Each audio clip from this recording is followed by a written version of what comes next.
Among the snows of the Alpine Hotel. My name is Albert, and this is my story of fear experienced this winter in the mountains.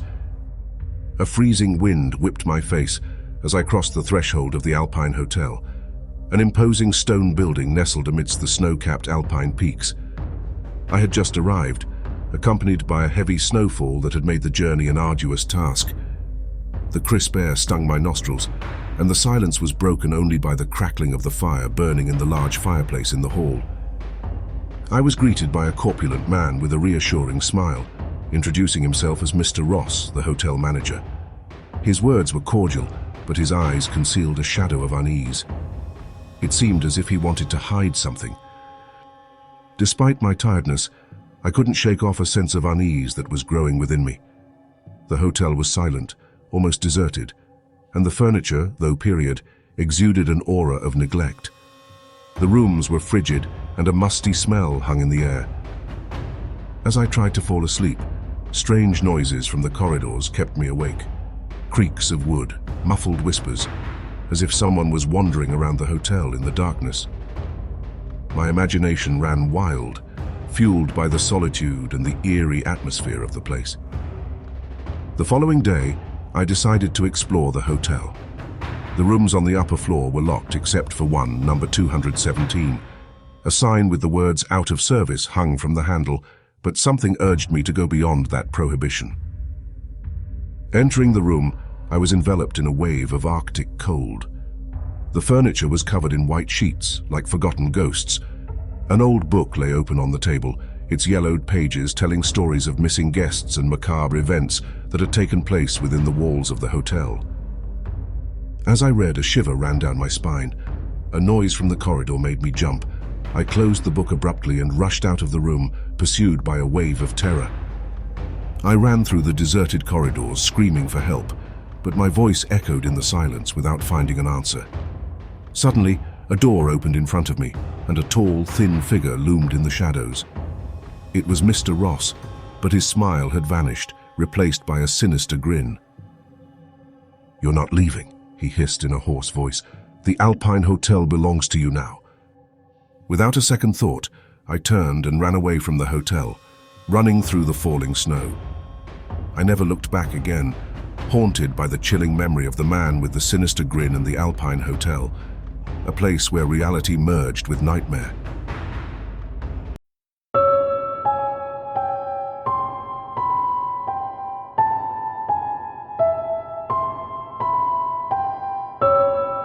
The Four Corners of Snow.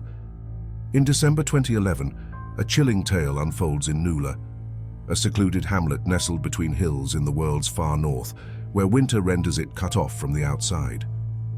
Legends whisper of the snow's eerie communication with humans through four haunting songs marking the snow's arrival, presence, and treacherous melt. The first song, Carried by the Wind, is heard by those attuned to nature's warnings, bringing ominous laments. The second, a mournful dirge, accompanies each snowflake's descent, chilling the ground beneath. The third song, a woman's pained cry, subtly pervades as snow blankets familiar paths and treetops. The final song mocks the unwary with laughter, heralding the dangers of thawing ice. In Nula, winter's grip instills fear, confining residents indoors, while old tales of night wanderers, lost to the snow's deceit, caution against venturing out. Among these stories, none speak of old Tanyo Pennybow, who crafts snow globes capturing the snow's quartet, offering a piece of Nula, and perhaps something more to his townsfolk. One Christmas Eve in 1957, young Porthy Finn braves the snow to fetch milk, dismissing her mother's warnings and the village's eerie legends as outdated. The next day, her disappearance sparks a fruitless search, leaving only whispers and a heightened fear of the snow's silent nights. Years later, a friend gifts me a peculiar snow globe from Nula, captivating yet sinister. After accidentally shattering it, I'm unsettled to find real blood among the debris. My investigations lead me to Nula's chilling legends, including the mysterious craftsman and his grotesque creations. On Christmas Eve, as the past merges with the present and snow begins to fall, eerie sounds seep into my home. A glance at the shelf reveals the snow globe, previously broken, now mysteriously intact. Inside, a gruesome scene unfolds, hinting at a tragic narrative intertwined with Nula's dark folklore. This letter, discovered in my friend's home after her disappearance during a heavy snowfall, marks the last trace of her, weaving her story into the fabric of Nula's haunting legends.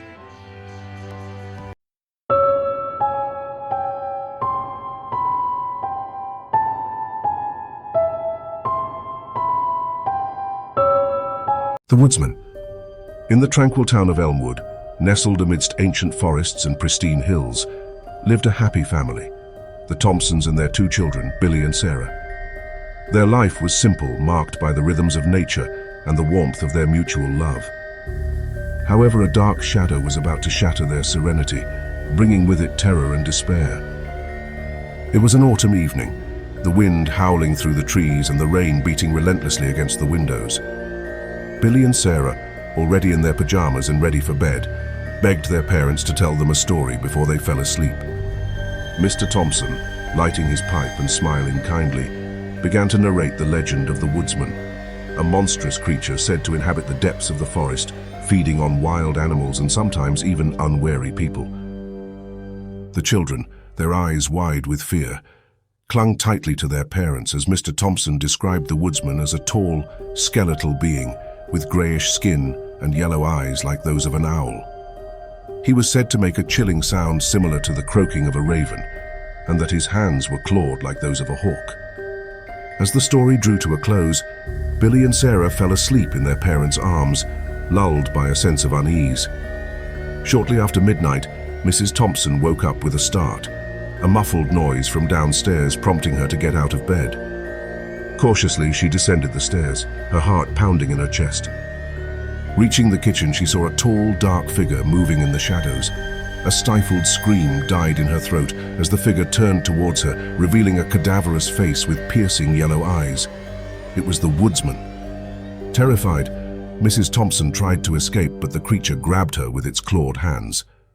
Screaming at the top of her lungs, she ran up the stairs to wake her husband, but the Woodsman followed her, its heavy footsteps echoing through the silent house. Mr. Thompson, awakened by his wife's screams, armed himself with a hunting rifle and rushed downstairs. In the dim light of the living room, he saw the Woodsman holding his wife captive.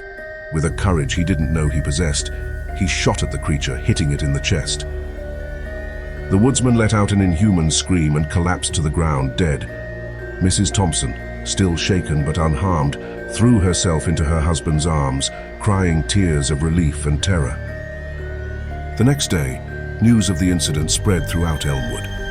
Mr. Thompson was hailed as a hero, the one who had saved his family from the Woodsman. But for Billy and Sarah, the nightmare was far from over.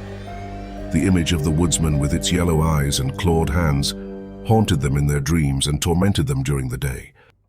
Elmwood would never be the same again. The shadow of the Woodsman still lingered among the trees of the forest, reminding all the townspeople that evil can hide even in the most peaceful places, and that true fear is not found in stories, but often lurks in reality.